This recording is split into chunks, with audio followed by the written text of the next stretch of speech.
Ada keluhan apa? Kenapa hari ini datang ke sini? Itu sih sebenarnya itu saya ngerasa gak enakan sama ke orang lain. Jadi saya itu susah untuk bilang enggak kalau semisal diajak main atau diajak pergi, padahal tugas saya itu belum selesai juga, tugas saya sendiri. Tapi ketika orang lain mengajak saya untuk pergi untuk apapun itu, saya susah untuk bilang enggak. Jadi kayak people pleasure gitu.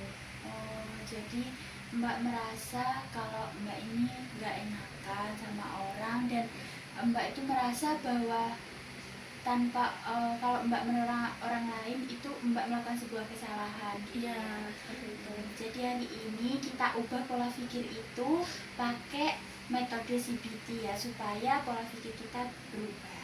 Iya. Sekarang Mbak sudah di posisi ternyaman. Sudah. Sekarang tolong tarik nafas, tahan, lalu hembuskan perlahan. Ulangi sampai Mbak merasa tenang ya. Kemudian pejamkan mata Mbak. Oke, sekarang aku pengen ajak kamu bayangin saat ini kamu ada di kantor. Di meja kamu ini banyak sekali berkas yang menumpuk, tugas-tugas yang belum selesai. Kemudian ada teman kantor kamu datang, dia minta tolong ke kamu. Padahal sekarang jamnya sudah sangat mepet sama waktu istirahat, waktu pulang. Kamu bayangkan saat itu dia minta tolong. Sekarang tarik dalam hati terdalam kamu, secara spontan kamu bilang nggak bisa. Apa yang kamu rasakan? Merasa tidak enak karena menolak itu tadi dari teman saya. Sekarang teman kamu menghampiri kamu, dia bilang minta tolong, ulangi lagi, ubah skenarionya, lalu kamu bilang seperti ini. Mohon maaf, hari ini tugas aku banyak banget.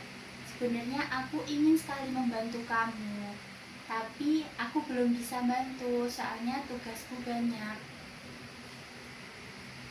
Sudah kebayang? Kemudian teman kamu bilang seperti ini. Oh iya, nggak apa-apa kok kalau nggak bisa, selamat beristirahat. Ternyata teman kamu itu enggak menganggap kamu sebagai orang jahat. Dia hanya butuh bantuanmu saja. Tarik nafas. Rasakan bahwa teman kamu itu tidak menganggap kamu sebagai orang jahat. Sekarang kamu boleh buka mata perlahan.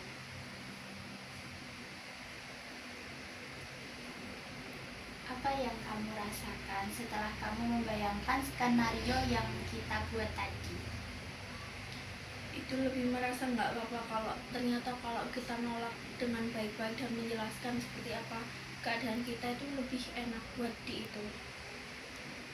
diomongkan. Terus kan kita juga belum tahu ternyata respon apa yang diberikan kepada setelah aku mengungkapkan itu, kan kita nggak tahu responnya. Jadi nggak apa-apa kalau mau mencoba menolaknya ternyata.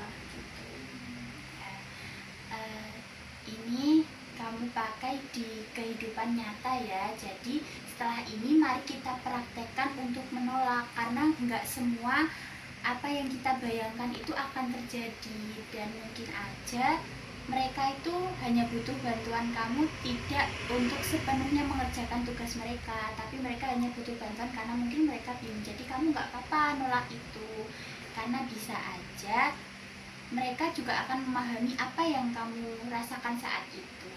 Oke, mari kita praktekkan ini di kehidupan nyata ya. Ya. Semangat. Terima kasih ya. Ya.